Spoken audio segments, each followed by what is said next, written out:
Pelakor merobek kerudungku di depan keluarga suamiku. Kurencanakan pembalasan agar suamiku membuangnya.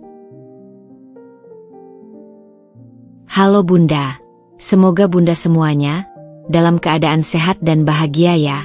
Sebelum masuk ke ceritanya jangan lupa absen terlebih dahulu ya. Bunda-bunda semua dari daerah mana saja. Jangan lupa like, komen dan subscribe channel ini ya. Selamat menonton. Hari itu, langit Jakarta terlihat begitu cerah ketika aku, Dinda Salsabila, melangkah keluar dari rumah kami di kawasan Menteng. Angin pagi yang sejuk menyentuh kulitku saat aku menunggu taksi online di depan lobi. 3 tahun sudah pernikahanku dengan Mas Willy terjalani dengan bahagia. Kami memulai segalanya dari nol, dari sewa kamar kos kecil di Depok, hingga akhirnya bisa membeli rumah yang bisa dibilang cukup mewah ini. Mas Willy, suamiku, adalah seorang manajer di perusahaan teknologi ternama. Aku sendiri bekerja sebagai desainer grafis freelance. Meski penghasilanku tidak sebesar Willy, kami selalu berusaha seimbang dalam membiayai rumah tangga. Setiap pagi, sebelum berangkat kerja, Willy selalu mencium keningku sambil berbisik, "Aku sayang kamu, Din." Kalimat sederhana itu selalu menjadi penyemangat hariku. Malam itu, seperti biasa, aku menyiapkan makan malam kesukaan Willy, rawon dengan telur asin dan sambal terasi buatanku. Jam sudah menunjukkan pukul 20, tapi Willy belum juga pulang. Aku mencoba meneleponnya, tapi hanya terdengar nada sibuk. "Masih meeting lagi kali," gumamku sambil membereskan meja makan. Ketika aku hendak menyimpan ponselku, mata tanpa sengaja tertuju pada ponsel yang berada di bawah meja tamu, seperti terjatuh. Setelah kulihat wallpapernya, aku langsung mengenali kalau itu ponsel Mas Willy. Tapi, sejak kapan Mas Willy punya ponsel ini? Aku tak pernah melihatnya ia menggunakan ponsel ini. Namun rasa penasaranku telah memuncak hingga aku membuka ponsel tersebut yang ternyata tidak terkunci. Biasanya aku tak pernah membuka ponselnya. Tapi sesuatu menggelitik hatiku ketika melihat notifikasi yang muncul. "Besok ketemuan ya, sayang. Jam 7 di hotel biasa. Jangan lupa bawa yang aku minta. S." Jantungku berdegup kencang. Jari-jariku gemetar membuka pesan itu. Aku melihat seluruh percakapan mereka. Kata-kata mesra yang seharusnya hanya untuk istri sah, kini ditujukan pada wanita lain. Tanganku berkeringat dingin saat membaca pesan-pesan yang membuat perutku mual. "Willy, aku kangen sama kamu, sayang. Dinda nggak seksi kayak kamu. S, ayo besok kita lanjutin lagi yang kemarin. Aku sudah booking suite room." Air mataku jatuh tanpa kusadari. Ponsel itu terlepas dari genggamanku dan jatuh ke karpet dengan suara berdebam. Aku memeluk lututku erat-erat, mencoba menahan isak tangis yang ingin meledak. Di tengah kepanikanku, kudengar suara kunci pintu berputar. Dengan cepat aku mengusap air mata dan meletakkan ponsel Willy kembali di tempat semula. "Din, aku pulang." Suara Willy terdengar riang dari pintu masuk. Aku menarik napas panjang, memaksakan senyum terbaik yang bisa kubuat. "Ayo makan, Mas. Aku sudah siapkan rawon." Willy mendekat dan mencium pipiku. Aku bisa mencium aroma parfum wanita yang bukan milikku. Bau itu menusuk hidungku seperti pisau. "Maaf ya hari ini telat. Meeting sama klien tiba-tiba," ujarnya sambil melepas dasi. Aku hanya mengangguk, menahan gejolak di dadaku. Saat itulah aku tahu, istana bahagia yang kubangun selama 3 tahun ini ternyata hanya ilusi. Dan wanita bernama S, itu telah meruntuhkannya dalam sekejap. Malam itu, untuk pertama kalinya dalam pernikahan kami, aku tidur membelakangi suamiku sendiri. Air mata yang kubuang diam-diam membasahi bantal sampai larut malam, sementara Willy di sebelahku tertidur pulas, mungkin bermimpi tentang wanita lain. Matahari pagi menyinari wajahku yang masih sembab ketika aku membuka mata. Tidurku semalam tidak nyenyak, hanya terisi oleh mimpi buruk yang terus mengganggu. Di sebelahku, Willy sudah pergi bekerja lebih awal, meninggalkan bekas lipstik samar di bantalnya, warna merah menyala yang sama sekali bukan milikku. Aku menggigit bibirku sampai nyaris berdarah, mencoba menahan amarah yang bergolak di dadaku. Dengan langkah gontai, aku berjalan ke meja rias dan mengambil ponselku. Jari-jariku masih gemetar ketika membuka aplikasi Instagram, mencoba mencari tahu siapa sebenarnya S yang telah merusak rumah tanggaku. Aku mulai dengan memeriksa daftar following Willy satu persatu, mencari akun-akun wanita yang mungkin berinteraksi dengannya. Lalu, aku menemukannya. Soraya_Hartono. Akun itu penuh dengan foto-foto sensual, pose di pantai dengan bikini minim, selfie di depan kaca hotel dengan pakaian dalam yang nyaris tak menutupi apa-apa, dan caption-caption provokatif seperti, "Siapa yang mau jadi pengganti mantanku?" Atau, "Laki-laki setia itu cuma mitos." Aku menelusuri lebih dalam, dan yang membuat darahku mendidih adalah betapa seringnya dia berinteraksi dengan Willy. Setiap foto Willy pasti dia like, bahkan beberapa kali berkomentar dengan kata-kata menggoda, "Papi, kapan ajak aku jalan lagi?" Atau, "Kok ganteng banget sih, jadi pengen nyolong." Aku mengepalkan tangan, kuku-kukuku menancap di telapak tanganku sendiri. Tapi aku tidak boleh terburu-buru. Aku perlu bukti lebih konkret.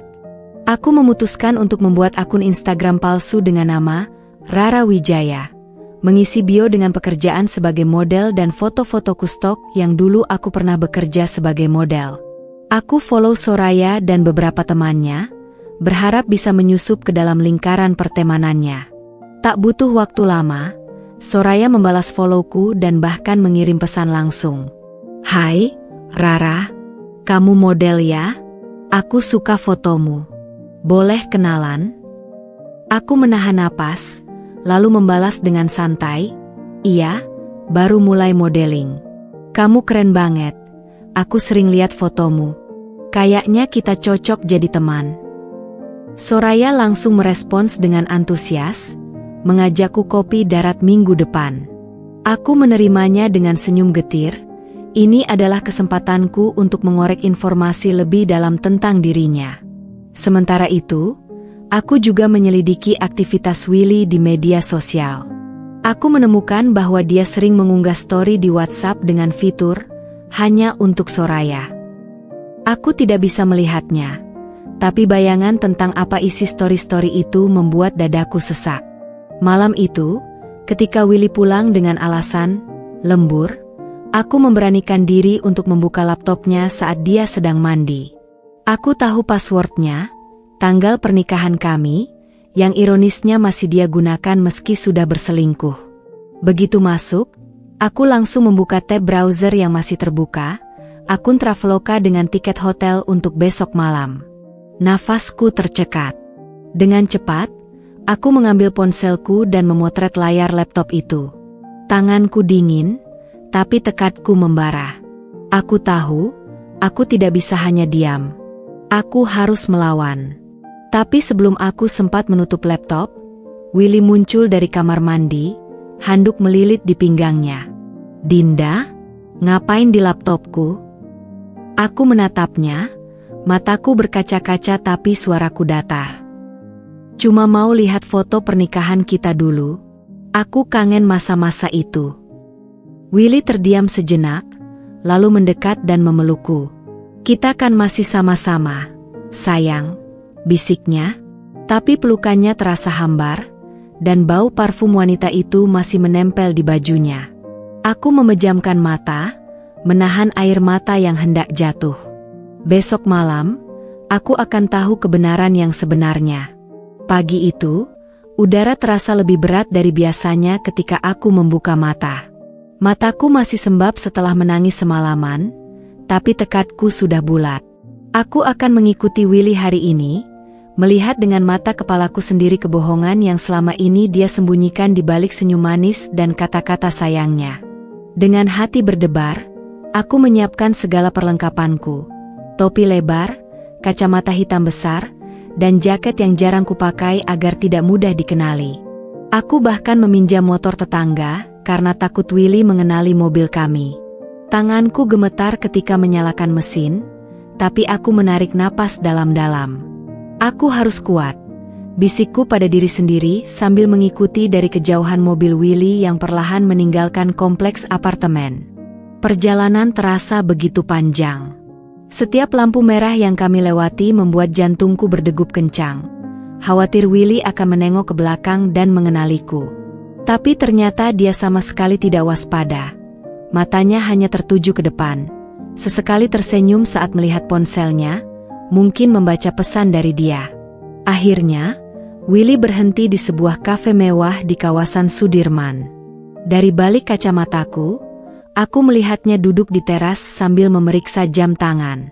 Aku parkir di seberang jalan, cukup jauh untuk tidak terlihat tapi masih bisa mengamatinya dengan jelas. Tak sampai 10 menit kemudian, seorang wanita dengan gaun merah menyala dan high heels setinggi langit mendekatinya. Rambutnya yang panjang terurai sempurna, matanya tajam dengan makeup tebal, dan senyumnya, oh, senyum itu, penuh dengan kemenangan saat Willy langsung berdiri dan mencium pipinya. Soraya. Aku menggigit bibirku sampai terasa besi darah di lidah. Tanganku mencengkeram setang motor begitu kencang sampai knukleku memutih. Di depanku, mereka tertawa mesra. Willy bahkan tak segan menyentuh pinggang Soraya dengan familiar, gestur yang dulu hanya diperuntukkan untukku. Tanpa pikir panjang, aku mengeluarkan ponsel dan mulai memotret mereka dari berbagai angle. Tanganku tak berhenti gemetar, tapi aku terus menekan shutter. Aku butuh bukti-bukti ini. Tiba-tiba, seperti merasakan tatapanku, Soraya menengok ke arahku. Aku cepat-cepat menunduk, tapi sudah terlambat. Matanya yang tajam itu sepertinya sudah menangkap keberadaanku. Dengan panik, aku melihat Willy mengikuti arah pandang Soraya, lalu wajahnya berubah pucat ketika mengenaliku. Dalam sekejap, aku menyalakan mesin motor dan melesat pergi. Air mataku sudah tak terbendung lagi, mengaburkan pandanganku, tapi aku terus berkendara. Di belakangku, aku mendengar suara Willy memanggil namaku, tapi aku tak peduli. Sampai di rumah, aku langsung menghancurkan vas bunga kesayanganku, hadiah ulang tahun dari Willy tahun lalu, ke lantai. Pecahan kaca bertebaran di mana-mana, seperti hatiku yang hancur berkeping-keping. Tak sampai setengah jam kemudian, kunci pintu berputar. Willy masuk dengan wajah panik. Dinda, aku bisa jelaskan. Jelaskan apa? Teriakku, suaraku pecah. Jelaskan bagaimana kau mengkhianati sumpah pernikahan kita? Jelaskan bagaimana kau mempermalukanku? Atau jelaskan bahwa perempuan itu? Dinda, dia cuma kolega bisnis. Kita sedang membahas proyek penting. Aku tertawa getir, lalu melemparkan ponselku ke arahnya. Lihat sendiri fotonya. Kau pikir aku bodoh? Willy diam ketika melihat bukti-bukti di ponselku. Wajahnya yang biasanya begitu percaya diri kini tampak menciut. Aku tidak bermaksud. Tidak bermaksud apa? Aku menghampirinya, menatap tajam mata yang dulu selalu kupuja. Tidak bermaksud berselingkuh? Tidak bermaksud menghancurkan pernikahan kita? Atau tidak bermaksud membuatku merasa seperti sampah selama berbulan-bulan? Willy mencoba memegang tanganku, tapi aku menyepaknya pergi. Dinda, aku minta maaf. Aku salah. Tapi tolong, beri aku kesempatan. Pergi, bisikku, suaraku tiba-tiba sangat tenang. Pergi sekarang sebelum aku melakukan sesuatu yang akan kita sesali. Willy terpaku di tempatnya, lalu perlahan berbalik dan meninggalkan rumah kami. Begitu pintu tertutup, aku terjatuh ke lantai, tubuhku terguncang oleh isak tangis yang tak lagi bisa kutahan.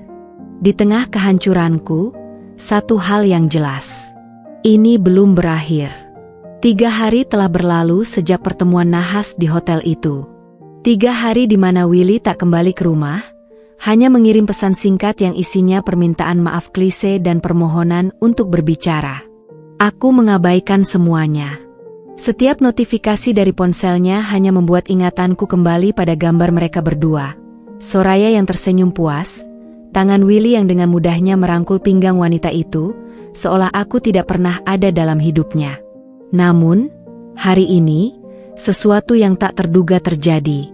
Saat aku sedang menatap layar laptop, mencoba fokus pada pekerjaan desain grafis yang sudah tertunda berhari-hari, ponselku bergetar dengan notifikasi dari Instagram. Soraya mengunggah foto baru, dan dalam foto itu, jelas terlihat latar belakang kamar apartemen sepertinya, dengan lukisan pasangan yang biasa tergantung di atas tempat tidur sebagai backgroundnya. Home sweet home. Akhirnya sebentar lagi bisa merasakan jadi nyonya rumah seutuhnya. Tulisnya dalam caption, disertai emotikon hati. Darahku mendidih. Aku segera menelepon Willy, tapi diangkat oleh suara perempuan. Halo, Dinda. Lama tidak bertegur sapa. Sapa Soraya dengan nada manis yang penuh kemenangan. Di mana Willy? Tanyaku melalui grid tetet. Oh, Mas Willy sedang mandi. Mau kupanggilkan? Kau berani merusak rumahku? Soraya terkikik. Rumahmu? Lucu sekali kamu masih menganggap Willy itu rumahmu. Willy sudah bilang, dia akan mengajukan cerai minggu depan. Jadi technically, dia suntubi rumahku. Sebelum aku sempat membalas, suara Willy terdengar di latar belakang, memanggil nama Soraya dengan nada mesra. Lalu sambungan terputus. Aku berdiri di tengah ruangan, seluruh tubuhku gemetar.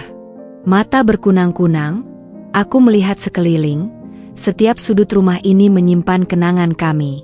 Meja makan tempat kami biasa sarapan bersama, sofa tempat kami menonton film setiap Jumat malam, dapur kecil tempat Willy sering memelukku dari belakang saat aku memasak.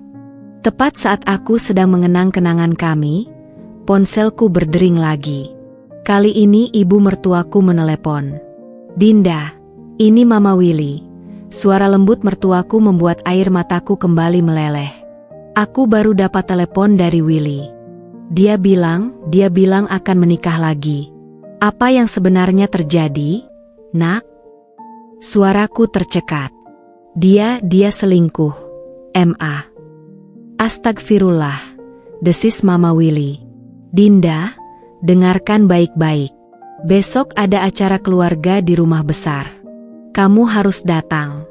Aku tidak terima anakku memperlakukan istri sahnya seperti ini. Akan kuberi pelajaran untuk Soraya itu. Datanglah, aku tahu Willy pasti akan mengajaknya. Tapi M.A., Soraya. Aku tidak peduli siapa itu Soraya. Kamu menantuku, Dinda.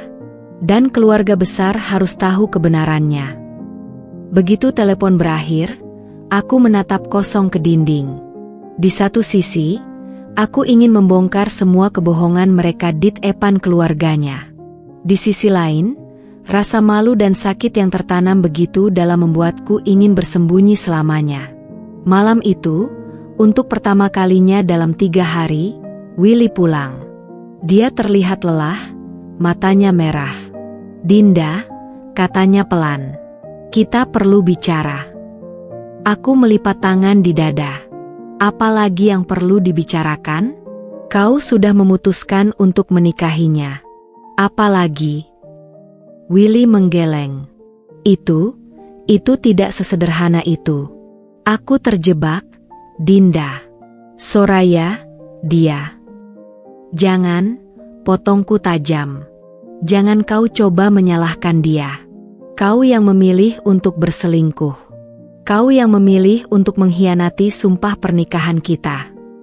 Willy terduduk di sofa, kepalanya tertunduk. Aku tahu aku salah. Tapi dia mengancam akan menyebarkan foto-foto mesra kami ke kantor, ke media sosial, ke... Jadi ini tentang reputasimu? Tanyaku dengan nada pedih. Bukan tentang perasaanmu padaku? Bukan tentang komitmen kita? Dia tak bisa menjawab. Aku menarik napas panjang. Besok aku akan ke acara keluarga. Dan aku akan mengatakan yang sebenarnya pada semua orang. Willy mengangkat wajahnya, panik. Dinda, Jangan. Pilihanmu, Willy. Selalu ada pilihan. Dan kau sudah memilih untuk menghancurkan segalanya. Dengan itu, aku masuk ke kamar dan mengunci pintu. Di balik pintu, aku mendengar Willy menangis. Tapi air mataku sudah kering. Yang tersisa hanyalah tekad besi untuk bertahan, dan mungkin membalas dendam. Pagi hari itu, langit Jakarta terlihat kelabu, seolah turut berduka atas kehancuran rumah tanggaku. Aku berdiri di depan cermin kamar mandi, menatap wajahku yang pucat dengan lingkaran hitam jelas terlihat di bawah mata. Sudah seminggu aku tidak bisa tidur nyenyak. Setiap kali memejamkan mata, yang terbayang adalah wajah Soraya yang penuh kemenangan, dan Willy yang diam saja menyaksikan pengkhianatannya. Dengan tangan gemetar, aku mengenakan kerudung favoritku, yang berwarna krem dengan sulaman bunga kecil di ujungnya. Kerudung ini adalah hadiah dari ibuku saat wisuda dulu. Pakailah dengan kebanggaan, Nak. Ini adalah mahkotamu, begitu katanya waktu itu. Kini, kerudung ini akan menjadi tamengku di medan perang hari ini. Mobil taksi yang kupesan sudah menunggu di depan. Selama perjalanan menuju rumah besar mertua di Pondok Indah, jemariku tak henti-hentinya memainkan ujung kerudung. Pikiranku melayang pada apa yang akan terjadi nanti. Mama Willy sudah menjanjikan dukungan. Tapi aku tahu acara keluarga besar ini akan dihadiri puluhan anggota keluarga dari berbagai kota. Kita sudah sampai, Bu, ujar sopir taksi mengagetkanku dari lamunan. Dari luar, rumah megah bergaya Mediterania itu tampak ramai. Beberapa mobil mewah sudah terparkir di halaman. Aku mengenali mobil Paman Willy dari Bandung, juga mobil sepupunya yang baru saja membuka usaha di Bali. Saat aku melangkah memasuki gerbang, seorang pelayan segera menyambut. Ibu Dinda, silakan masuk, yang lain sudah berkumpul di taman belakang. Dari kejauhan, aku sudah mendengar suara riuh rendah orang berbincang. Tapi yang membuat nafasku tersekat adalah suara tawa Soraya yang khas, tinggi dan dibuat-buat, yang jelas terdengar di antara suara lainnya. Dengan mengepalkan tangan, aku berjalan menyusuri koridor marmer menuju taman belakang. Begitu sampai di sana, pemandangan yang menyakitkan langsung menyambutku.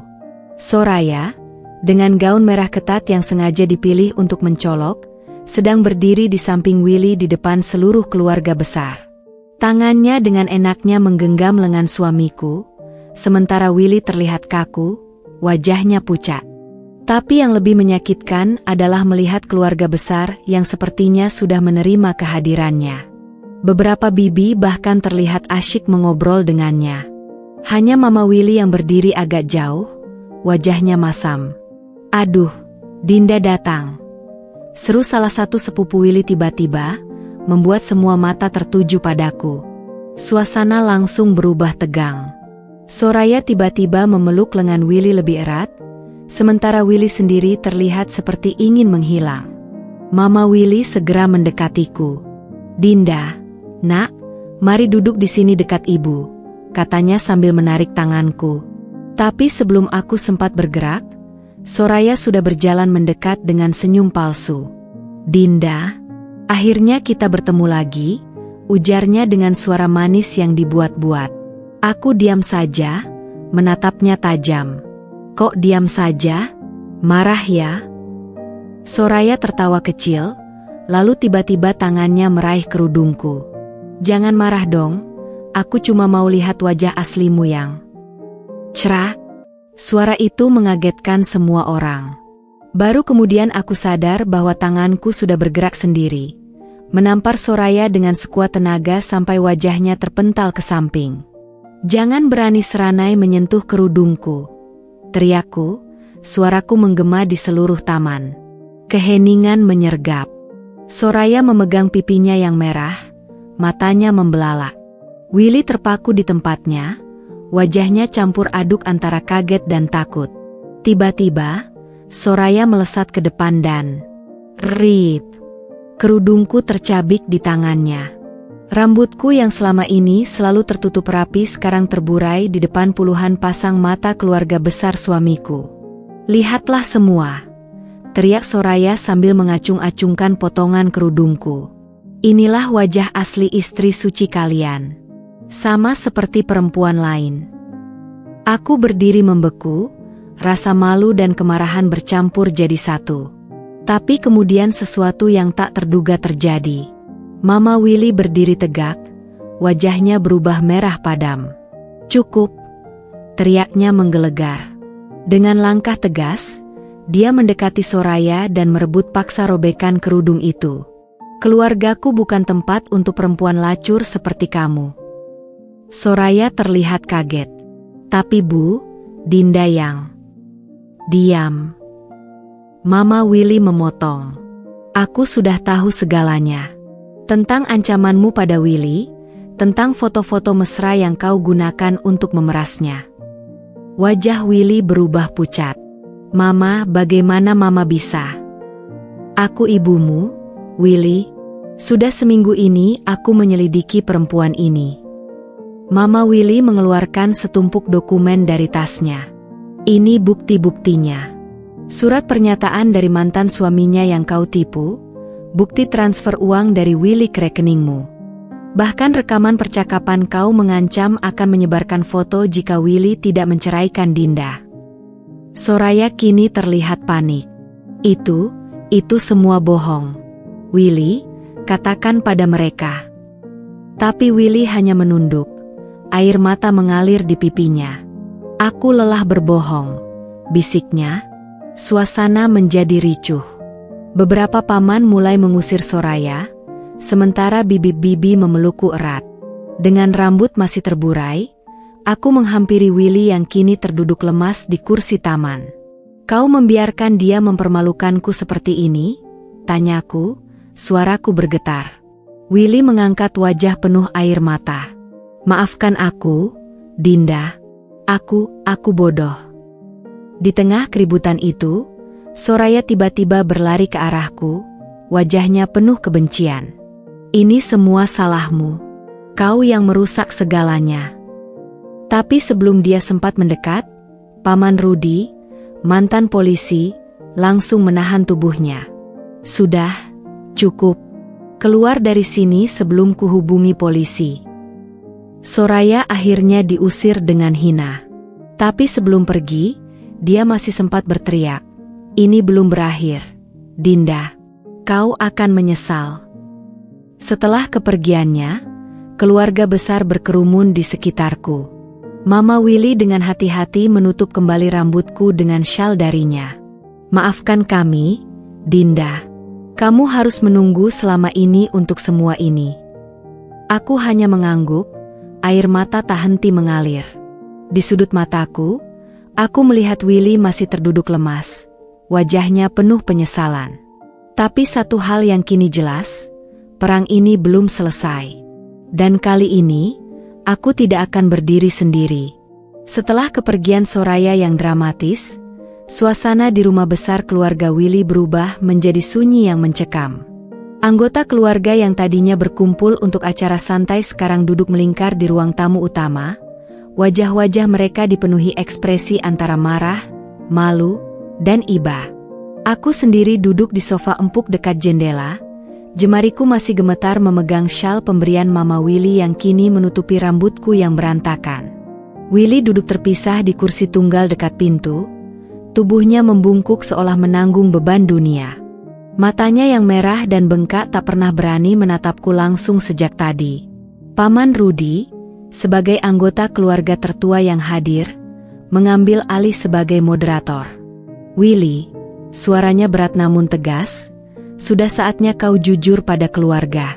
Apa yang sebenarnya terjadi antara kamu dan perempuan itu? Kenapa kamu bisa sejahat itu kepadamu istrimu sendiri? Kami semua hampir mendukungmu untuk menikah dengannya sebelum tahu kebenarannya tadi." Udara di ruangan terasa semakin pengap. Kulihat keringat mengucur di pelipis Willy saat semua mata tertuju padanya. Aku sendiri menahan napas, tak tahu apa yang akan diungkapkannya. Dengan suara parau yang nyaris tak terdengar, Willy mulai bercerita. Awalnya, itu hanya hubungan kerja. Soraya adalah konsultan marketing untuk proyek baru di kantor. Tangannya mengepal erat. Lalu suatu malam, setelah meeting yang berlarut-larut, kami minum bersama di bar hotel. Aku mabuk berat. Dan ketika bangun, suaranya tercekat. Aku bisa melihat tenggorokannya bergerak susah payah menelan ludah. Ketika bangun, kami berada di kamar hotel yang sama. Dan dia mengancam akan menyebarkan foto-foto kami jika aku tidak menuruti kemauannya. Mama Willy mengeluarkan suara terkejut. Anakku, kenapa tidak kau cerita pada kami? Kau tahu reputasi keluarga kita, Mama. Willy akhirnya menangis terseduh-seduh. Ayah selalu bangga pada image keluarga kita yang bersih. Jika foto-foto itu tersebar, bukan hanya pekerjaanku yang hancur, tapi nama besar keluarga kita akan ternoda. Aku duduk membeku, mencerna setiap kata yang keluar dari mulut suamiku. Di satu sisi, aku memahami tekanan yang dia alami. Tapi di sisi lain, 3 bulan, Willy, suaraku tiba-tiba memecah keheningan, membuat semua orang terkejut. Selama 3 bulan kau membiarkan aku menderita, berpikir ada yang salah denganku, sementara kau terus bertemu dengannya. Kau bahkan membawanya ke rumah kita.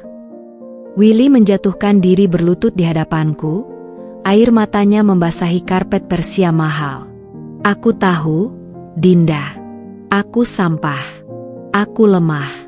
Tapi tolong, aku mohon beri aku kesempatan untuk memperbaiki ini. Paman Rudi menghela napas berat. Willy, kau sadar ini bukan hanya masalah pribadimu kan? Kau sudah mencoreng nama keluarga, menyakiti istrimu yang setia, dan... Tiba-tiba bel rumah berbunyi nyaring, memutus kalimat paman. Seorang pembantu bergegas membuka pintu, dan yang muncul di depan kami adalah sosok yang tak pernah kuduga akan datang.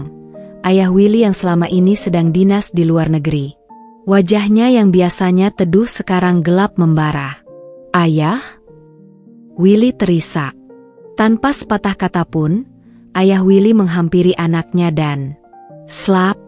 Tamparan itu menggema di seluruh ruangan. Willy terjatuh ke lantai, pipinya langsung memerah. Bangun! Raung ayah Willy, suaranya menggetarkan dinding. Kau pikir dengan berlutut dan menangis semuanya akan selesai? Kau sudah menghancurkan kepercayaan istrimu, mempermalukan keluarga, dan yang paling parah, kau membiarkan perempuan lacur itu menyakiti Dinda. Aku terkejut mendengar namanya disebut. Ayah Willy yang biasanya sangat tertutup kini berdiri di depanku dengan mata berkaca-kaca. Dinda, nak, ujarnya lembut namun penuh penyesalan, ayah minta maaf telah membesarkan anak yang tidak tahu menghargai perempuan seperti kamu. Ruang tamu yang megah itu kini berubah menjadi tempat pengadilan keluarga. Bibi-bibi mulai berbisik, sepupu-sepupu saling pandang dengan muka masam. Di tengah kekacauan ini, Mama Willy tiba-tiba berdiri dan mengangkat sebuah amplop coklat. Sebenarnya, ada satu hal lagi yang harus kita bahas, ujarnya serius. Ini adalah laporan investigasi lengkap tentang Soraya dari detektif swasta yang kusewa. Dia mengeluarkan setumpuk dokumen, foto-foto Soraya dengan berbagai pria, bukti transfer uang dari beberapa rekening berbeda, bahkan catatan kasus pemerasan sebelumnya. Yang paling mengejutkan, surat pernikahannya yang ternyata masih sah dengan mantan suaminya. Ini berarti. Salah satu sepupu bergumam. Ya, Mama Willy menyelesaikan kalimat, perempuan ini masih berstatus istri orang lain. Selama ini dia hanya memanfaatkan Willy untuk uang dan koneksinya. Willy terlihat seperti baru saja ditampar untuk kedua kalinya. Tapi dia bilang sudah cerai. Ayah Willy menghela napas panjang. Lihatlah buah dari kebodohanmu, anakku. Kau tidak hanya mengkhianati istrimu, tapi juga menjadi korban penipuan.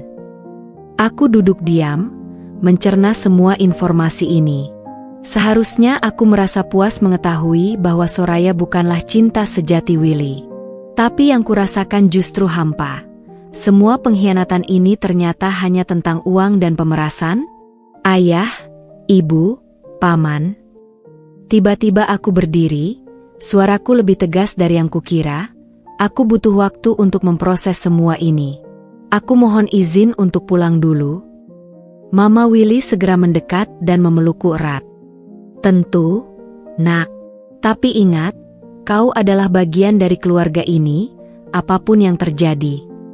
Saat aku berbalik untuk pergi, Willy tiba-tiba merangkak mendekat dan memegang ujung jilbabku.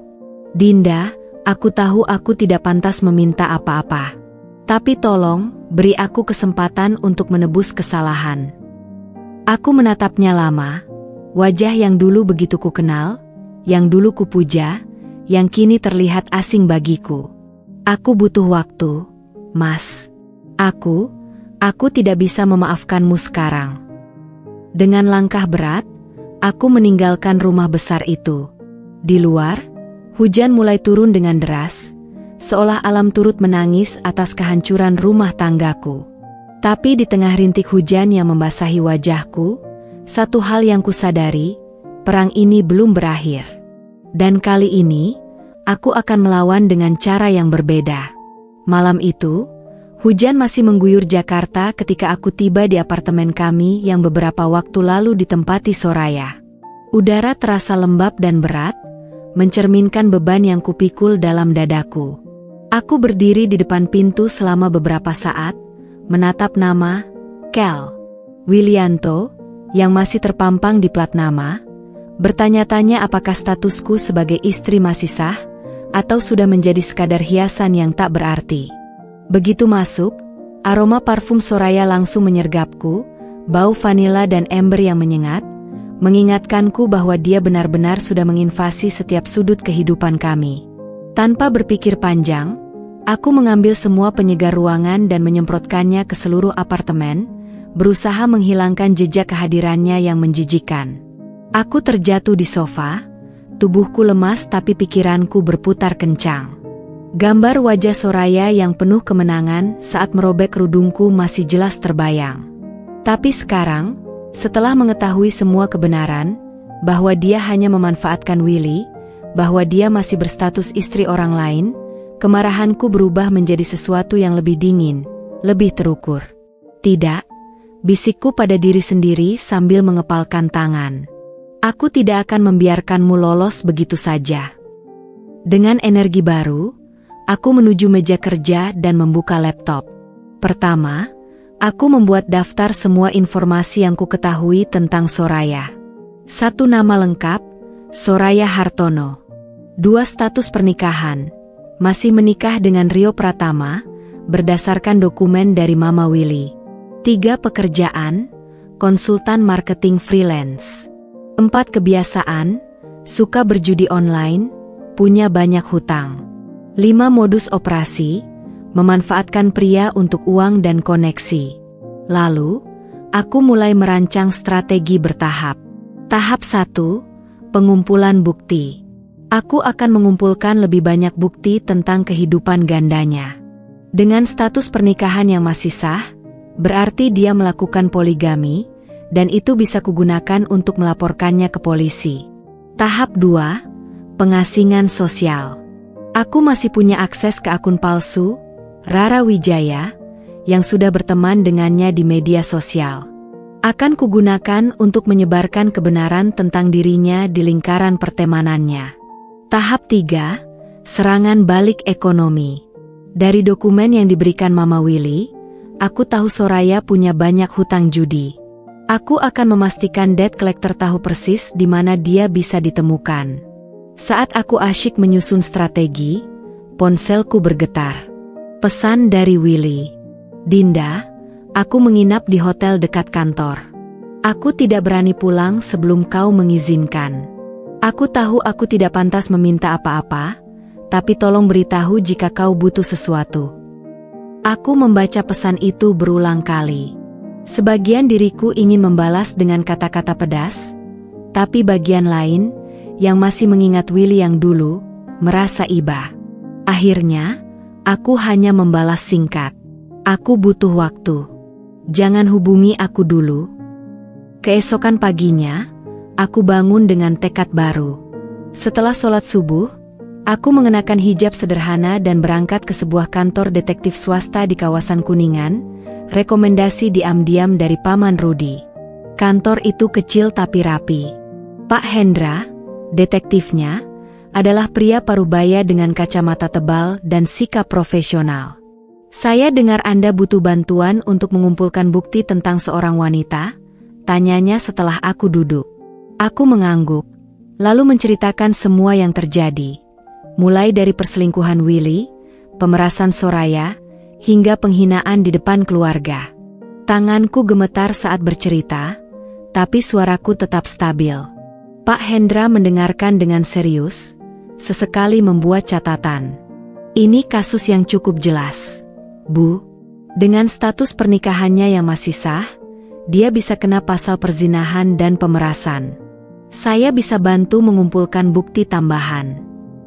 Dia menjelaskan rencananya, mengikuti Soraya selama seminggu, merekam semua aktivitasnya, terutama jika dia masih bertemu dengan suami sahnya atau korban pemerasan lainnya. "Satu hal, Bu," tambahnya serius. "Proses ini mungkin akan menyakitkan. Apakah Anda siap melihat bukti-bukti yang mungkin kami temukan?" Aku menarik napas dalam. Lebih sakit daripada melihat dia merobek kerudungku di depan keluarga suamiku. Pak Hendra mengangguk mengerti. Kami sepakat untuk mulai bekerja esok hari. Sepulang dari kantor detektif, aku mampir ke sebuah kafe kecil. Di sana, dengan tangan masih sedikit gemetar, aku membuka akun Instagram palsuku dan mengirim pesan ke Soraya. "Soraya, aku dengar kabar buruk tentang kamu.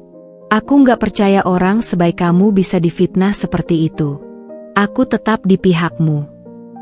Hanya butuh 5 menit untuk mendapat balasan. Makasih, Rara. Ini semua ulah si Dinda yang gila. Aku butuh teman sekarang. Ketemuan yuk." Aku tersenyum getir. Ikan sudah menyentuh umpan. Sore itu, aku duduk di kamarku memandangi langit Jakarta yang berubah jingga. Rasa sakit dan kemarahan masih ada, tapi sekarang ada sesuatu yang lain, kekuatan baru yang perlahan mengalir dalam diriku. Soraya mungkin sudah merobek kerudungku, tapi dia tidak tahu bahwa di balik hijab yang dirobeknya itu, tersembunyi seorang perempuan yang siap bertarung dengan cara yang tak pernah dia duga. Hari Senin pagi, aku duduk di kedai kopi bergaya industrial di kawasan SCBD, jari-jariku mengetuk-ngetuk meja kayu dengan ritme gugup. Di hadapanku, segelas matcha latte sudah separuh habis, tapi perutku terlalu berdebar untuk menikmatinya. Aku melirik jam tangan, pukul 10.05, Soraya sudah terlambat 5 menit dari janji temu kita. Aku menyipitkan mata ketika melihat sosoknya akhirnya muncul di pintu masuk. Soraya mengenakan dress putih ketat dengan heels setinggi langit, tas brandy terbaru di siku, dan senyum lebar yang seolah tak peduli dengan segala kerusuhan yang dia timbulkan. Matanya menyapu ruangan, mencari Rara Wijaya. Versi palsu diriku dengan wig rambut coklat bergelombang dan lensa kontak warna hazel. "Rara, maaf ya telat, tadi macet banget," ujarnya riang sambil melambai, lalu langsung duduk di hadapanku tanpa permisi. Aromanya yang menyengat, campuran parfum mewah dan sesuatu yang lebih tajam, langsung memenuhi ruang personal kami. Aku memaksakan senyum terbaikku, menahan gemuruh di dada. "Gak apa-apa, aku juga baru sampai kok." Suaraku sengaja kubuat lebih tinggi dan cerewet, sangat berbeda dari suara asliku yang biasa. Sejujurnya aku takut penyamaranku gagal. Namun kali ini, aku melepas hijabku dan kubuat mukaku persis seperti foto Instagramku yang kuisi dengan foto-fotoku saat menjadi model beberapa tahun lalu. Soraya memesan kopi mahal tanpa melihat harga, lalu langsung membeberkan keluh kesahnya. "Kamu gak akan percaya apa yang terjadi padaku minggu lalu, Ra. Ada perempuan gila, istri salah satu klienku, yang ngejahatin aku di depan keluarganya. Dan kau tahu Ra, Dia tiba-tiba terdiam memandangi wajahku. Aku seperti tidak asing dengan wajahmu. Kamu seperti wanita yang kemarin mempermalukanku. Kuku-kuku menancap di telapak tangan di bawah meja. Aku mencoba tenang. Astaga. Serius? Mana mungkin aku seenggak waras itu sih ke kamu? Aku berpura-pura terkejut. Untungnya ia hanya melihatku sekali saja, jadi mungkin ia tidak terlalu mengenali wajahku. Apalagi kali ini aku melepas hijabku. Oh Tuhan, betapa bodohnya Soraya. Lupakan. Tapi beneran, dia sampai mukul aku, Ra? Soraya menunjukkan pipinya yang sudah tak ada bekas merahnya. Aku cuma mau kenalan aja, dia langsung ngamuk. Kayak orang kesurupan. Setiap kata yang keluar dari mulutnya seperti pisau yang memutar-mutar luka di hatiku. Tapi aku tetap bertahan, bahkan berpura-pura simpati. Dasar perempuan kampung. Pasti iri karena kamu lebih cantik dan sukses. Soraya tertawa puas, lalu tiba-tiba meraih tanganku. Aku seneng banget ketemu kamu, Ra. Akhirnya ada yang ngertiin aku. Percakapan kami berlanjut selama hampir 2 jam. Dengan hati-hati, aku mengarahkan obrolan ke topung yang kuinginkan. Kamu kan jago banget networking, ya? Aku penasaran, tips dong biar bisa dekat sama orang-orang level atas kayak kamu. Soraya langsung bersemangat. Gampang. Carinya di event-event eksklusif. Aku biasanya. Dia mulai bercerita panjang lebar tentang berbagai acara yang dihadirinya, tentang pria-pria kaya yang menjadi teman baiknya, termasuk, dengan bangga, menyebut nama Willy. Tapi yang satu ini agak ribet sih, keluhnya sambil memutar-mutar sendok di cangkir. Aku udah kasih dia banyak kenalan bisnis, malah jadi agak nempel terus. Padahal kan cuma hubungan bisnis aja. Kepalaku seperti ditampar. Bisakah seseorang benar-benar menjadi sebohong ini? Terus kamu gak takut istrinya ngamuk lagi? Tanyaku seolah penasaran. Soraya mengedipkan mata. Ah, perempuan kolot kayak gitu mah gampang ditangani. Lagian, dia menunduk, lalu berbisik, aku punya senjata rahasia buat jaga-jaga kalau dia macam-macam. Jantungku berdegup kencang. Wih, keren banget. Apa tuh? Dia tertawa geli. Rahasia dong. Nanti kalau kita udah kenal lebih lama baru aku kasih tahu. Tak lama setelahnya, Soraya mengaku harus pergi ke salon.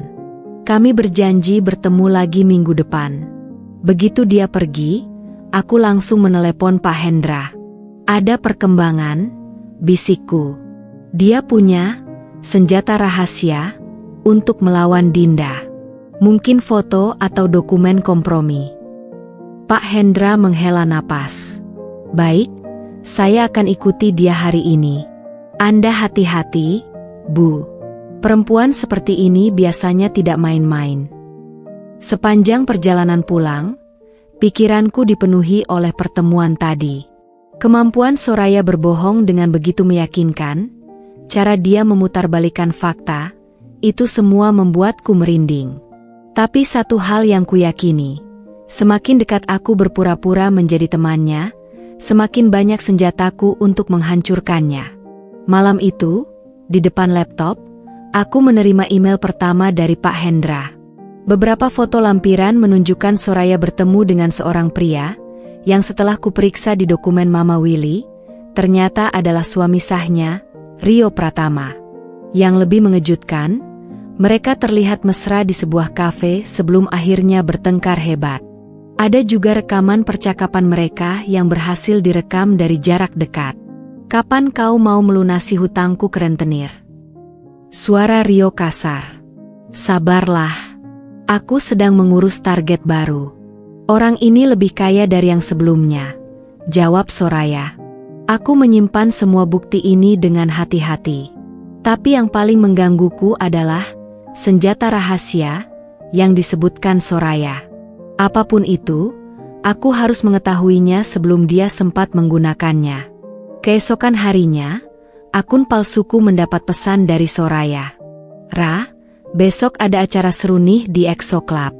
Aku bisa ajak kamu, tapi jangan bilang siapa-siapa ya. Aku mau perkenalin kamu ke teman-temanku yang spesial. Aku segera menghubungi Pak Hendra. Ini kesempatan kita. Di acara seperti itu pasti dia akan lebih lengah. Risiko terlalu besar, Bu Dinda, balasnya khawatir. Kalau Anda ketahuan, aku akan pakai penyamaran sempurna. Dan Anda bisa standby di luar. Setelah meyakinkannya, aku mulai menyiapkan strategi untuk acara besok. Ini lebih dari sekadar pengumpulan bukti, ini adalah misi penyusupan ke jantung kekuasaan Soraya. Saat aku berdiri di depan cermin, mencoba wig dan riasan yang berbeda, telepon berdering. Willy. Aku menghela napas sebelum akhirnya mengangkat. Dinda, aku cuma mau tahu apakah kau baik-baik saja. Suaranya parau. Kenapa tiba-tiba? Diam-diam aku sudah menyelidiki Soraya juga. Aku tahu dia janji ketemu seseorang bernama Rara Wijaya hari ini, dan aku khawatir itu adalah kamu. Dadaku sesak. Bagaimana kamu? Karena aku juga ingin dia hancur, Dinda, tapi tidak dengan membahayakan dirimu. Dalam diam, aku menyadari sesuatu, mungkin selama ini aku tidak harus bertarung sendirian. Malam itu, udara Jakarta terasa pengap meski hujan baru saja reda. Aku berdiri di depan pintu EXO Club, keringat dingin mengalir di punggungku, meski mengenakan dress hitam tanpa lengan yang melekat di tubuh. Wig rambut pirang panjang bergelombang terasa asing di kulit leherku, sementara lensa kontak warna abu-abu membuat mataku perih. Aku menyipitkan mata melihat pantulan diriku di kaca pintu klub. Aku nyaris tak mengenali Rara Wijaya, yang berdiri di sana dengan riapan smoky eyes tebal dan bibir merah menyala. Kamu pasti Rara. Suara perempuan di sebelahku membuatku menoleh. Seorang wanita dengan gaun silver mengangguk ke arahku. Soraya bilang kamu bakal datang. Aku Mira, temannya. Aku memaksakan senyum manis. Wah, akhirnya ketemu juga. Soraya di mana ya? Mira mengangkat bahu. Lagi di VIP room sama Rio. Ayo, aku antrin. Jantungku berdegup kencang mendengar nama itu. Rio Pratama, suami sah Soraya. Apa yang mereka lakukan bersama di sini? Dengan langkah goyah di atas heels tinggi yang belum kusentuh sejak kuliah, aku mengikuti Mira melewati kerumunan orang yang menari di lantai dansa. Musik elektronik yang menggelegar membuat dadaku bergetar, bercampur dengan detak jantung yang semakin kencang. VIP room ternyata berada di lantai 2, dijaga 2 bodyguard besar. Mira membisikkan sesuatu, dan mereka membukakan pintu. Pemandangan yang menyambutku membuat nafasku tersekat. Soraya duduk di pangkuan seorang pria tinggi besar. Pastilah Rio, dengan wajah yang sama persis seperti di foto yang dikirim Pak Hendra. Yang lebih mengejutkan, di meja depan mereka tergeletak beberapa bungkus kecil putih yang aku curigai adalah kokain. Rara. Soraya melambai riang, matanya sudah berkaca-kaca, mungkin karena alkohol atau sesuatu yang lebih keras. Ayo masuk. Aku mau kenalin kamu ke suamiku, Rio. Rio mengangkat gelasnya dengan senyum tak senonoh. Wah, tambah cantik lagi nih cirklenya. Say. Aku harus mengerahkan seluruh aktor dalam diriku untuk tersenyum dan duduk di sofa kulit putih mewah itu. Wah, akhirnya ketemu juga sama si Rio yang terkenal itu, kataku dengan tawa palsu. Mira duduk di sebelahku, menuangkan sesuatu ke gelasku. Minum dulu biar cair. Aku berpura-pura menyesap champagne, padahal hanya membasahi bibir. Soraya yang sudah mabuk berat mulai berbicara tanpa filter. Rara, kamu sudah tahu, aku sebenarnya masih istri Rio, bisiknya sambil tertawa cekikikan. Tapi itu cuma di atas kertas aja. Demennya main sama orang-orang tajir melintir. Rio mencubit pinggangnya. Dasar pelacur. Tapi Soraya justru tertawa lebih keras. Tapi gue emang jago cari duit, kan? Dari Willy aja gue udah dapat ratusan juta. Telingaku berdenging. Ratusan juta? Willy tak pernah bilang soal ini. Willy itu yang suami si jilbab itu ya? Tanyaku seolah tak tahu. Soraya mengangguk antusias. Iya. Orangnya tolol banget. Gue cuma pamerin foto bugil gue sama dia, langsung ngasih apa aja yang gue mau. Dia tertawa lagi, lalu tiba-tiba membuka tas Hermesnya. Nih, lihat aja sendiri. Dengan jantung berdebar kencang, aku melihatnya mengeluarkan sebuah flash disk. Ini senjata rahasia gue. Isinya bukan cuma foto sama Willy, tapi juga sama beberapa orang lain. Asuransi, biar mereka nggak berani macam-macam. Rio tiba-tiba merebut flash disk itu. Jangan sembarangan tunjukin. Bodoh, itu sumber penghasilan kita. Tapi Soraya sudah terlalu mabuk untuk mendengarkan. Ah, Rara kan temen gue. Lagian, dia mendekatiku, bau alkohol dan parfumnya menusuk hidungku. Kamu mau kerja sama? Kamu cantik, bisa dapat banyak target. Perutku mual. Aku harus keluar dari sini sebelum melakukan sesuatu yang kusesali. Aku mau ke toilet dulu, bisikku pada Mira.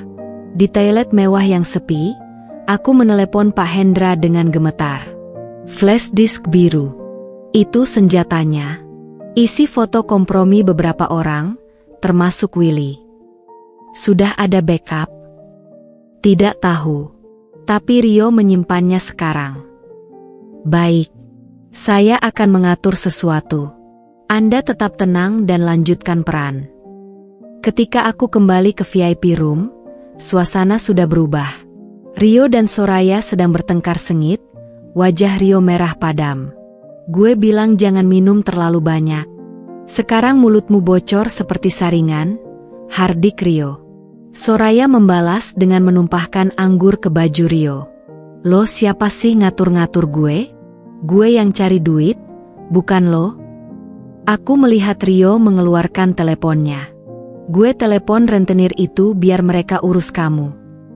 Soraya tiba-tiba panik. Jangan, aku minta maaf. Tapi Rio sudah menekan nomor. Halo, Pak Yanto? Ini Rio. Iya, Soraya ada di sini. Wajah Soraya berubah pucat. Dengan gerakan cepat, dia meraih tas dan berlari keluar, menabrakku hingga hampir terjatuh. Kamu tunggu di sini. Rio membentakku dan Mira sebelum mengejar Soraya. Ini kesempatanku. Begitu mereka pergi, aku segera mencari-cari flash disk itu. Tak ada di meja. Lalu mataku tertuju pada jaket Rio yang tergantung di kursi. Dengan hati-hati, aku merogoh saku dalamnya, dan menemukan flash disk biru itu. Tangan-tanganku gemetar saat memasukkan flash disk ke dalam braku, lalu menggantinya dengan flash disk kosong yang kubawa dari rumah. Tak sampai 5 menit kemudian, Rio kembali dengan wajah masam. Dasar perempuan gila, kabur lewat pintu belakang. Aku berpura patah terkejut. Apa yang terjadi? Rio mengumpat. Dia punya hutang besar sama rentenir. Sekarang kabur seperti pengecut. Dia meraih jaketnya dan memeriksa saku, lalu mengangguk puas melihat flash disk pengganti masih ada. Kita harus pergi, bisik Mira panik. Orang-orang Pak Yanto bisa datang kapan saja. Aku tak perlu diberitahu 2 kali. Dengan alasan harus mencari Soraya, aku segera keluar dari klub dan langsung menuju mobil Pak Hendra yang sudah menunggu di belakang. Kita dapatkannya, bisikku sambil menyerahkan flash disk. Pak Hendra segera menghubungkan ke laptop. Isinya membuatku mual, puluhan foto mesra Soraya dengan berbagai pria, termasuk Willy dalam keadaan tak berpakaian. Ada juga beberapa dokumen transfer uang dan chat ancaman. Kita harus ke polisi, kataku tegas. Tunggu, Pak Hendra mengangkat tangan. Kita perlu strategi. Foto-foto ini bisa jadi bukti, tapi kita juga harus melindungi korban lainnya. Dia benar.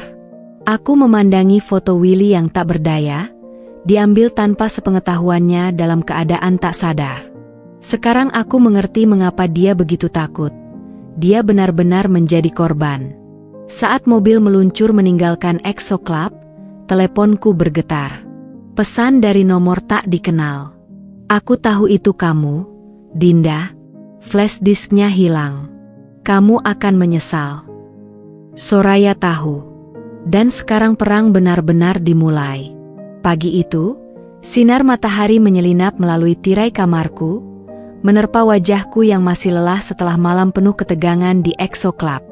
Aku terbangun dengan kepala berdenyut-denyut, sisa adrenalin dari petualangan berisiko semalam masih terasa di urat nadi. Flash disk biru itu kini aman tersimpan di brankas kecil di bawah tempat tidur. Sementara salinannya sudah dibawa Pak Hendra untuk diamankan dan didokumentasikan sebagai bukti. Ponselku bergetar, pesan dari Willy.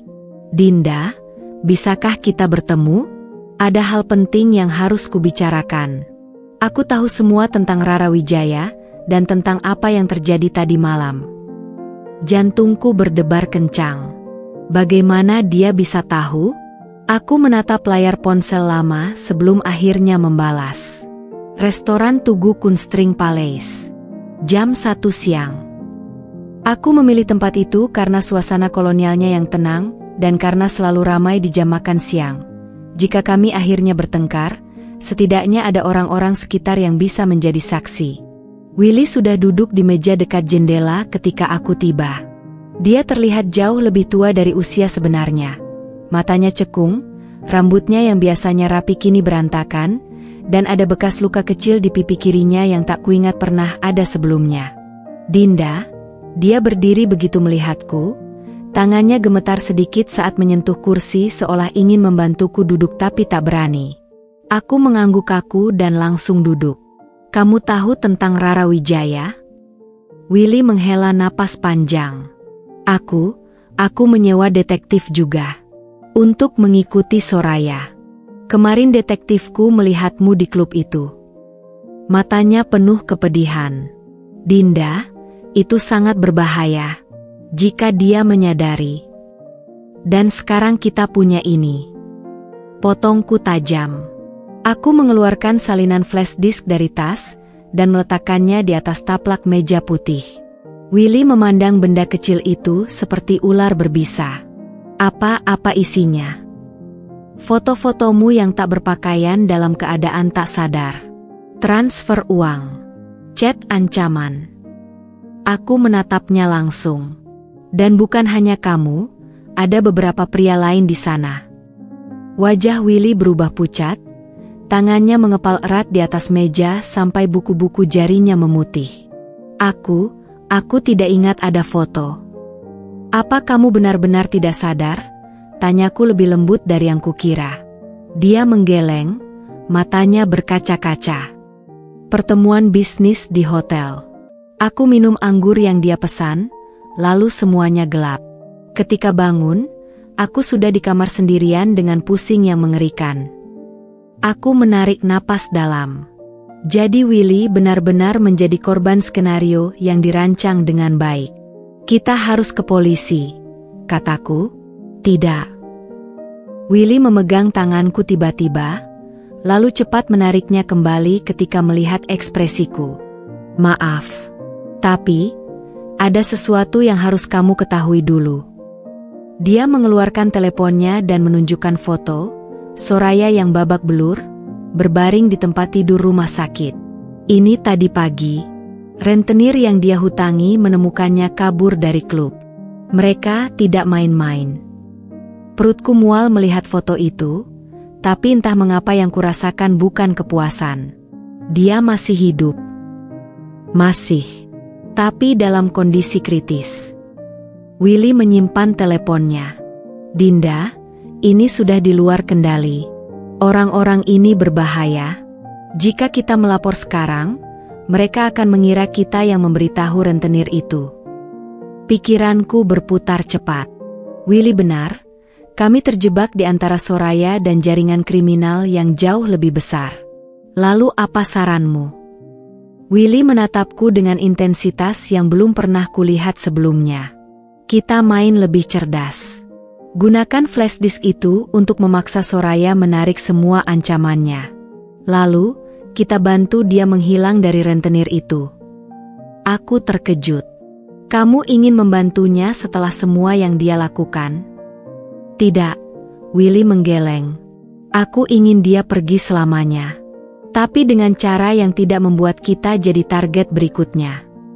Pelayan datang membawa makanan kami, memotong percakapan tegang ini.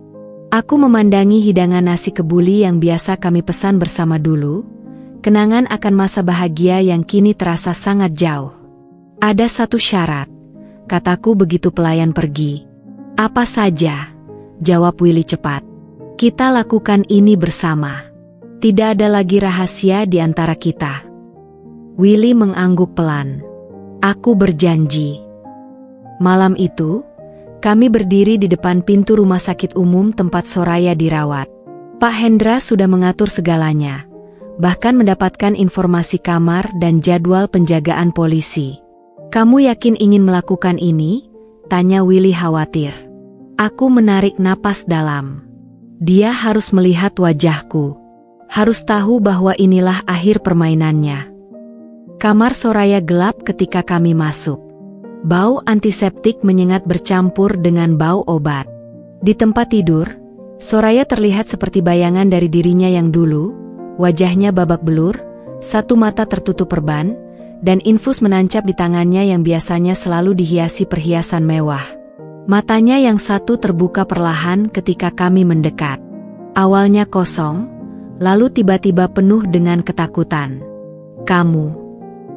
Suaranya parau, tak lebih dari bisikan. Aku. Dan Willy, kataku tenang. Kami datang untuk menawarkan kesepakatan.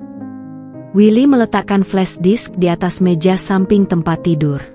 Kami punya semua bukti, Soraya.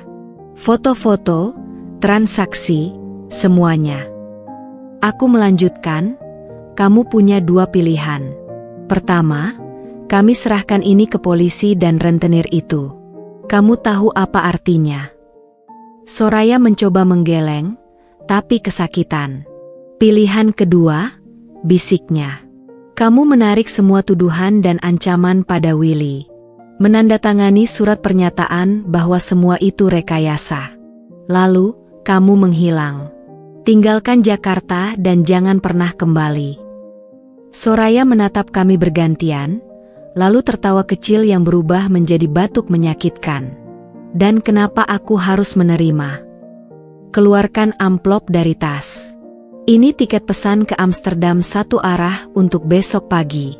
Dan cukup uang untuk memulai baru. Aku menaruhnya di sebelah flash disk. Lebih baik daripada penjara atau kuburan. Soraya menatap amplop itu lama sekali. Ketika dia akhirnya mengangguk pelan, aku tahu pertempuran ini akhirnya berakhir. Ketika kami berjalan keluar rumah sakit, udara malam terasa lebih ringan. Willy memandangiku dengan mata penuh pertanyaan. Kenapa membantunya pergi? Setelah semua yang dia lakukan? Aku melihat bintang-bintang yang jarang terlihat di langit Jakarta. Karena aku tidak ingin menjadi seperti dia.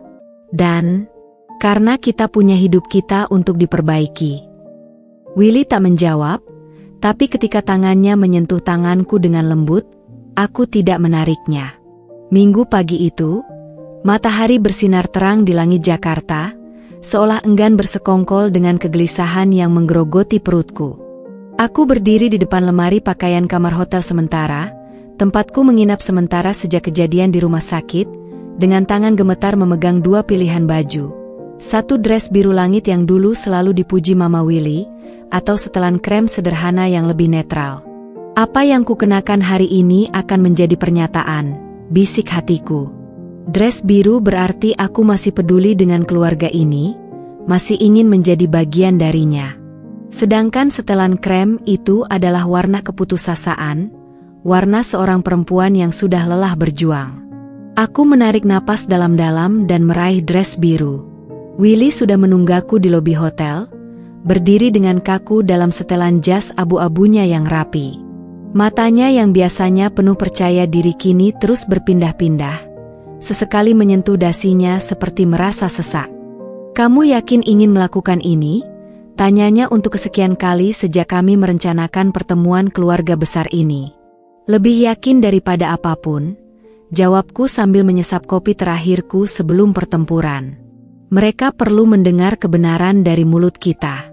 Bukan dari desas-desus, bukan dari Soraya, tapi dari kita.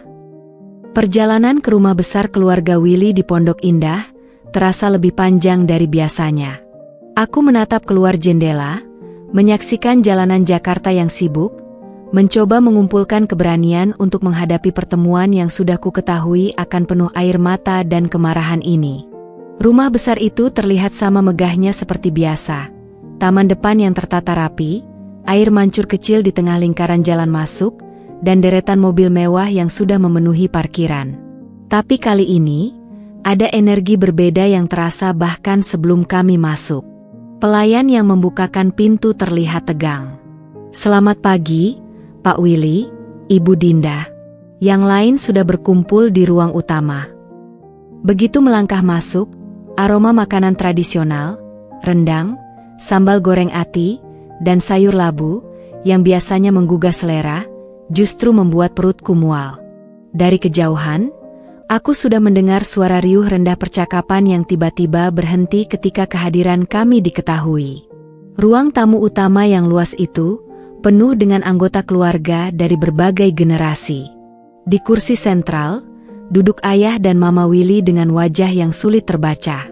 Di sekeliling mereka, para paman, bibi, sepupu, bahkan beberapa kerabat jauh, semua memandang kami dengan campuran rasa ingin tahu dan kecemasan. "Anak-anak," ayah Willy memulai dengan suara berat, "kalian meminta pertemuan keluarga ini. Sekarang kami semua di sini. Ada apa sebenarnya?" Willy melangkah maju, tapi aku menyentuh lengannya.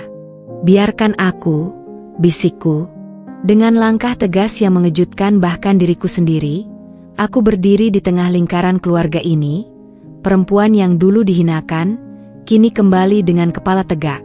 "Keluarga yang kuhormati," suaraku jelas terdengar di ruangan yang sunyi, "aku meminta waktu kalian hari ini untuk menceritakan kebenaran.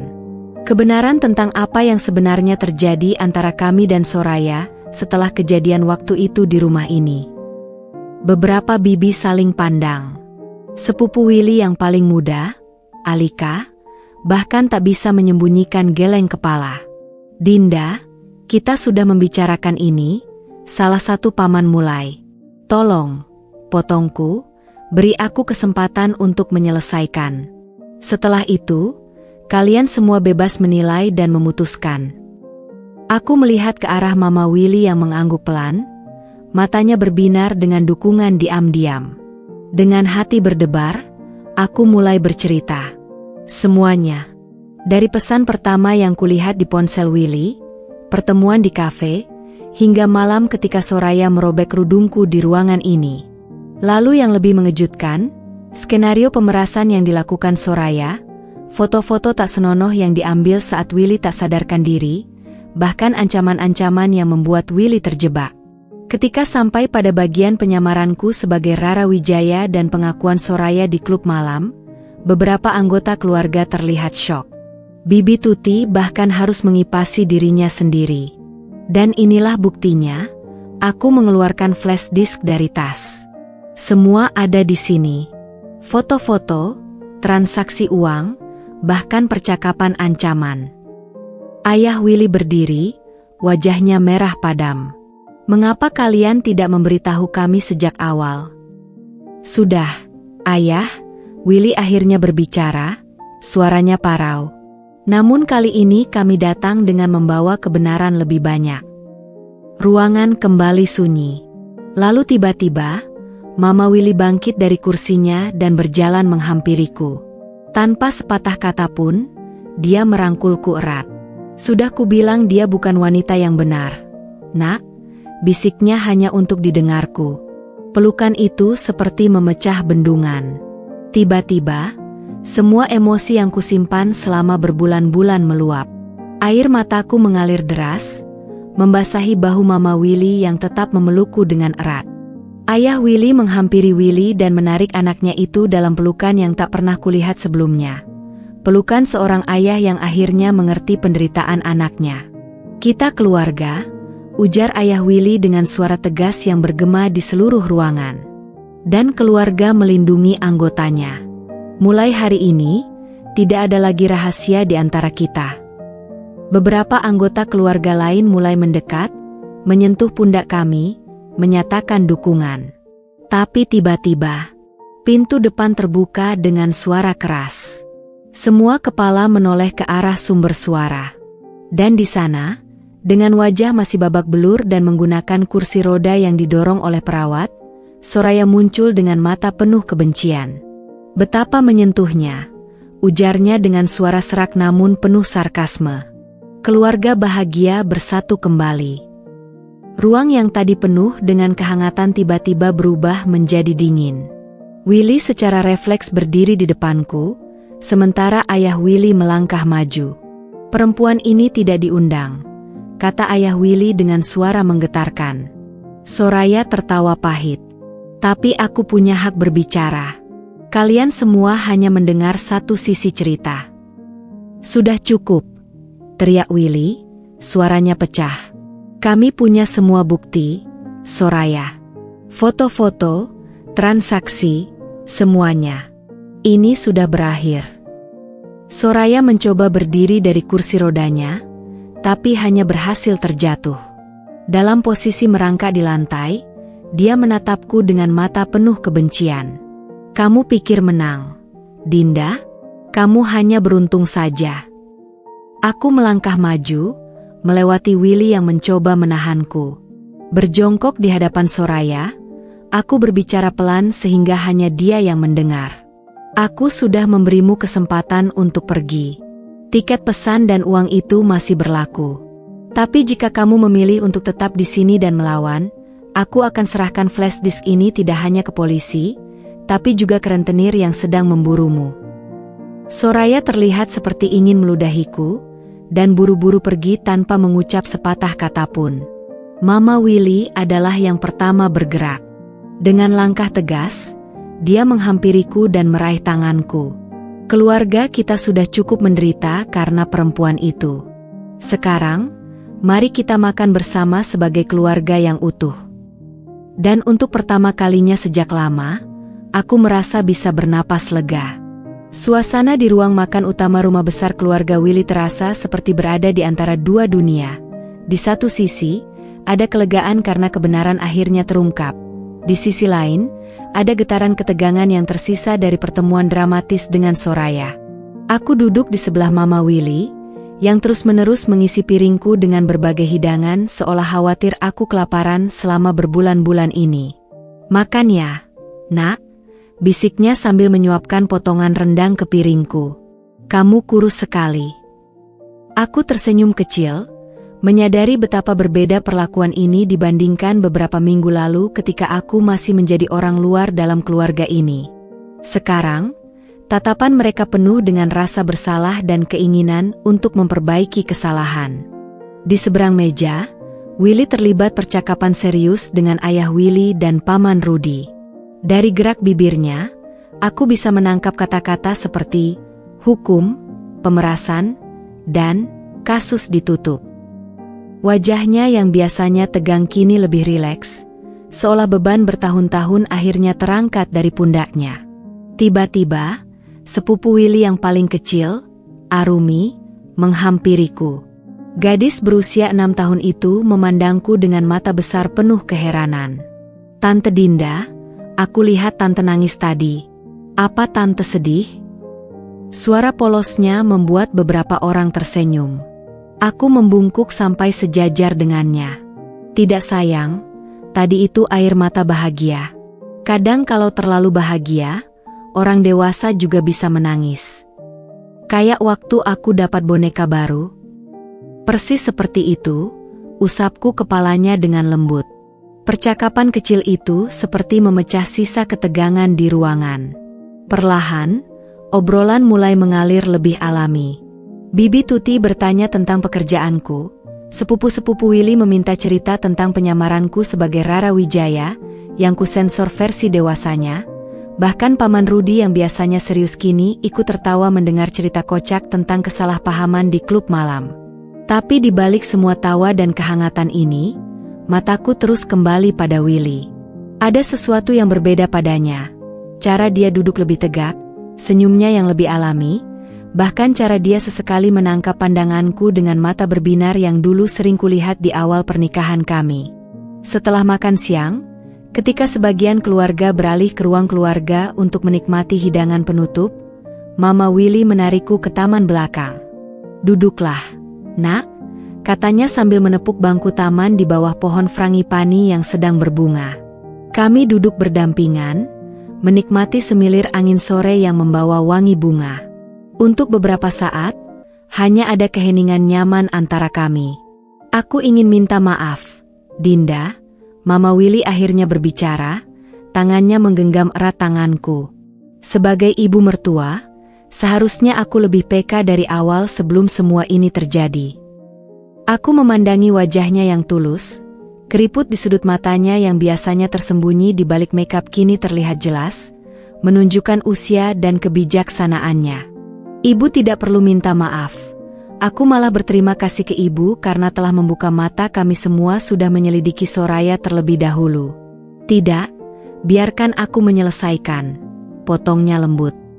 "Keluarga kami besar dan berpengaruh, tapi kadang itu membuat kami lupa bahwa yang terpenting adalah menjaga keutuhan dari dalam. Kami terlalu sibuk memikirkan reputasi sampai tidak melihat penderitaan anak sendiri." Dia mengeluarkan sebuah kotak kecil dari saku cardigannya. "Ini untukmu." Di dalam kotak itu terdapat sebuah kalung emas dengan liontin berbentuk bulan sabit. Persis seperti yang sering kulihat di foto-foto lama Mama Willy. Ini adalah pusaka turun-temurun dari garis keturunan perempuan di keluarga kami.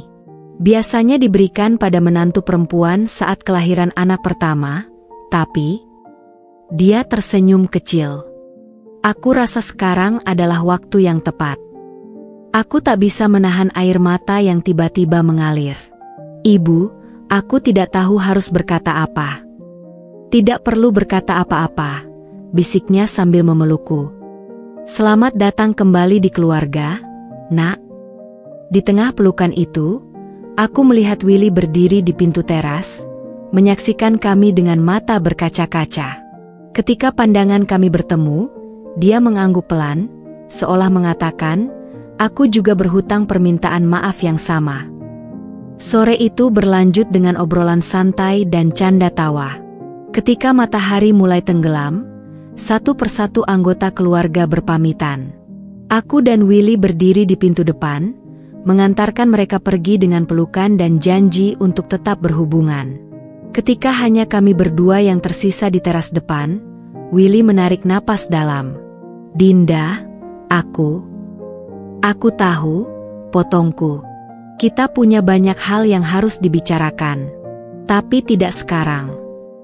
Dia mengangguk, wajahnya menunjukkan sedikit kekecewaan tapi juga pengertian. "Aku butuh waktu," lanjutku. "Aku memaafkanmu, Mas. Tapi percaya lagi, itu butuh proses." Willy menunduk, lalu tiba-tiba berlutut di hadapanku, membuatku terkejut. "Aku tidak meminta kamu untuk langsung percaya padaku lagi," katanya, suaranya bergetar. "Tapi izinkan aku mengejar hatimu sekali lagi.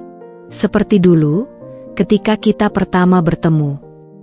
Dia mengeluarkan sesuatu dari sakunya, sebuah kunci rumah tua kami. "Aku sudah pindahkan semua barangku ke kamar tamu. Rumah itu, rumah kita menunggumu. Tanpa syarat, tanpa tuntutan." Aku menerima kunci itu, merasakan beratnya di telapak tangan. "Aku akan pulang," bisikku, "tapi kita perlahan-lahan, ya?" Willy tersenyum, senyum yang tulus dan hangat yang sudah lama tidak kulihat. "Seperlahan yang kamu mau, sayang." Ketika mobil jemputan datang untuk membawaku kembali ke hotel, aku melihat seluruh keluarga Willy berdiri di balik jendela, melambai padaku. Dan untuk pertama kalinya sejak lama, Aku merasa ada harapan untuk masa depan. Hujan deras mengguyur Jakarta malam itu, menciptakan genangan air yang memantulkan lampu-lampu merah biru dari mobil patroli yang parkir di depan sebuah apartemen kumuh di daerah Cengkareng. Di dalam unit lantai 3, Soraya, yang dulu selalu tampil sempurna dengan pakaian merek ternama dan riapan wajah yang tidak pernah lusuh, kini duduk bersandar di sudut kamar kosongnya, mengenakan hoodie kusam dan celana training yang sudah pudar. Matanya yang dulu penuh percaya diri kini terus melirik ke jendela, waspada terhadap setiap bayangan yang bergerak di luar. Telepon di tangannya berdering, panggilan kesekian kalinya dari nomor yang sama. Dengan gemetar, ia akhirnya mengangkat. "Sudah kubilang, aku butuh waktu," desisnya. Suaranya parau akibat teriakan-teriakannya semalam saat diancam debt collector. Suara di seberang garis dingin dan tegas. "Waktumu habis jam 12 malam ini, Soraya. Kalau sampai itu uangnya belum masuk, kamu tahu konsekuensinya." Soraya melemparkan ponselnya ke dinding hingga pecah berkeping-keping. Tubuhnya terguncang oleh batu keras, efek samping dari rokok murah yang kini menjadi pelariannya. Dia merangkak ke sudut kamar, meraih tas kecil yang tersembunyi di balik tumpukan pakaian kotor.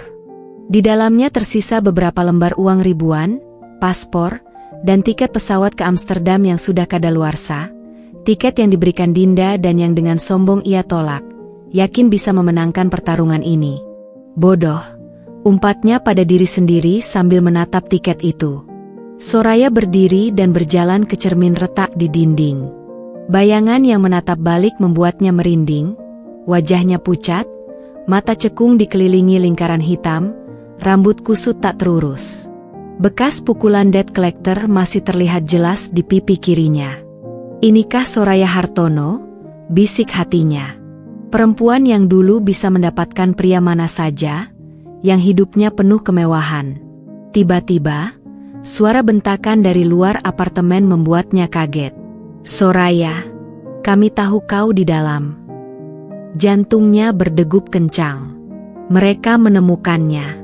Tanpa berpikir panjang, ia menyambar tas kecilnya dan berlari ke pintu belakang, menyusuri tanganan darurat yang bau urin dan sampah. Hujan mengguyur tubuhnya saat ia tiba di jalanan sepi. Tanpa tujuan jelas, ia terus berlari, melewati ganggang sempit, melompati genangan air, sampai akhirnya kakinya menyerah di depan sebuah warung kopi yang masih buka. Di dalam, televisi kecil di sudut warung sedang menayangkan berita. Polisi terus memburu Soraya Hartono, tersangka kasus pemerasan dan penyebaran konten asusila. Diduga, perempuan ini telah memeras setidaknya 5 orang pria dengan modus yang sama. Wajahnya, foto lama saat masih cantik dan bergaya, terpampang besar di layar. Beberapa pelanggan warung mulai berkomentar. "Dasar pelacur berkedok sosialita." Pantas saja banyak perempuan sekarang difitnah karena ada orang-orang seperti ini. Soraya menunduk, menarik hoodie-nya lebih rapat. Tangannya gemetar saat memesan kopi hitam, minuman yang dulu ia anggap terlalu murahan untuk disentuh. Ketika sedang menunggu pesanan, ponsel pinjaman dari temannya berdering. Pesan dari satu-satunya orang yang masih mau menolongnya. "Polisi sudah tahu persembunyianmu di Cengkareng. Ada yang membocorkan. Lari sekarang." Soraya tercekuk. Kopinya tumpah ketika ia berdiri tiba-tiba. Di kejauhan, suara sirine semakin dekat. Dengan panik, ia berlari ke arah stasiun kereta terdekat. Di dalam gerbong yang penuh dengan pekerja shift malam, Soraya menyembunyikan wajahnya, tubuhnya basah kuyup dan menggigil. Harus kemana sekarang? Pikirnya putus asa. Tiba-tiba, ingatannya kembali ke percakapan dengan Rio beberapa bulan lalu, sebelum semua ini terjadi, sebelum ia serakah dan mengambil Willy sebagai target. Kalau ada masalah, cari Mang Kardi di daerah Rawabelong. Dia bisa bantu. Soraya menggigit bibirnya. Mang Kardi, tukang ojek yang juga makelar dokumen palsu. Mungkin satu-satunya jalan kelucarnya sekarang. Ketika kereta berhenti di stasiun berikutnya, ia turun dan menyusuri jalanan sepi. Di balik hujan yang tak kunjung reda, Jakarta terasa seperti labirin tanpa jalan keluar. Dan untuk pertama kalinya dalam hidupnya yang penuh manipulasi dan tipu daya, Soraya merasakan sesuatu yang asing, penyesalan. Matahari pagi menyinari teras rumah kami, rumah yang pernah menjadi saksi bisu kebahagiaan, pengkhianatan, dan kini, harapan baru. Aku duduk di kursi rotan favoritku, menikmati teh chamomile yang masih mengepulkan uap hangat. Setahun sudah berlalu sejak kejadian dengan Soraya. Setahun sejak rumah tangga kami nyaris hancur. Setahun sejak aku memutuskan untuk memberi kesempatan kedua pada pernikahan ini. Willy muncul dari dalam rumah, membawa nampan berisi sarapan sederhana, roti panggang dengan selai stroberi kesukaanku dan buah potong yang ditata rapi. Untuk istriku tercinta, ujarnya sambil mencium keningku, sesuatu yang selalu dilakukannya setiap pagi sejak kami berusaha memperbaiki hubungan ini. Aku tersenyum, menerima nampan itu. Terima kasih. Willy duduk di hadapanku, matanya yang dulu sering menghindari tatapanku kini penuh kejujuran. Aku ada sesuatu untukmu, katanya sambil mengeluarkan sebuah amplop coklat dari saku bajunya. Amplop itu berisi tiket pesawat ke Bali untuk 2 orang dan reservasi di sebuah resort tepi pantai. Liburan? Tanyaku, mengangkat alis. Lebih dari itu, Willy menarik napas dalam. Ini adalah awal dari permohonan maafku yang sebenarnya. Selama setahun ini, aku sudah berusaha menjadi suami yang lebih baik, tapi aku tahu itu belum cukup. Dia berlutut di hadapanku, tangannya menggenggam tanganku dengan lembut. Dinda, izinkan aku mengulang janji pernikahan kita. Di Bali, di bawah langit yang sama dengan saat kita pertama kali berbulan madu. Aku ingin memulai segalanya dari awal, dengan jujur, tanpa rahasia. Mataku berkaca-kaca. Perjalanan kami selama setahun terakhir tidak mudah. Ada malam-malam panjang penuh air mata ketika kepercayaan yang hancur itu perlahan kami rajut kembali. Ada sesi konseling pernikahan yang membuat kami berdua menghadapi kenyataan pahit. Tapi ada juga tawa-tawa kecil yang mulai kembali, pelukan hangat yang tidak lagi terasa kaku, dan percakapan jujur di tengah malam. Kamu yakin? Bisikku. Dinda, selama setahun ini aku belajar bahwa cinta bukan hanya tentang kebahagiaan, tapi tentang memilih untuk tetap setia bahkan ketika semuanya terasa hancur. Willy mengeluarkan secari kertas dari sakunya. Ini adalah surat pernyataan yang sudah dilegalisir notaris. Berisi pengakuan atas semua kesalahanku dan janji untuk tidak mengulanginya. Jika suatu hari aku melanggar, aku rela kehilangan segalanya, hak asuh anak, harta gonogini, semuanya. Aku menerima kertas itu dengan tangan gemetar. Ini bukan sekadar dokumen, ini adalah bukti nyata perubahan Willy. Dan ada satu hal lagi, lanjut Willy dengan suara bergetar. Dia mengeluarkan sebuah kotak kecil dari saku celananya. Bukan kotak cincin, tapi sebuah kunci. Ini kunci rumah baru, di kompleks yang lebih sederhana, jauh dari ingatan buruk kita. Jika kamu memutuskan untuk benar-benar memulai baru bersamaku. Air mataku akhirnya tumpah. Bukan air mata sedih atau marah, tapi air mata haru. Bagaimana laki-laki yang dulu begitu sombong dan tertutup ini bisa berubah menjadi sosok yang begitu tulus dan rendah hati. Aku menarik napas dalam sebelum menjawab.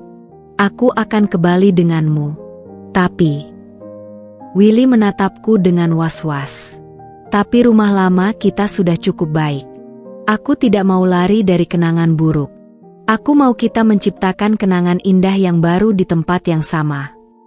Willy memelukku erat, dan untuk pertama kalinya sejak lama, pelukannya terasa seperti rumah. 6 bulan kemudian, di sebuah rumah di Jakarta Selatan, aku berdiri di depan cermin, mengenakan gaun putih sederhana, gaun yang sama yang kupakai saat lamaran dulu. Willy tersenyum di belakangku, mengalungkan kalung pemberian Mama Willy di leherku. Sudah siap untuk acara ulang tahun pernikahan kita? Tanyanya sambil mencium pipiku. Aku memandang bayangan kami di cermin, dua insan yang pernah tersesat, namun berhasil menemukan jalan kembali kepada cinta yang sejati. Sudah siap, jawabku, menyentuh perutku yang mulai membulat. Kita bertiga. Willy tertegun, matanya berkaca-kaca sebelum akhirnya memelukku dari belakang dengan hati-hati. Dan di saat itu, aku tahu, perjalanan kami mungkin tidak sempurna, tapi itulah yang membuatnya berarti.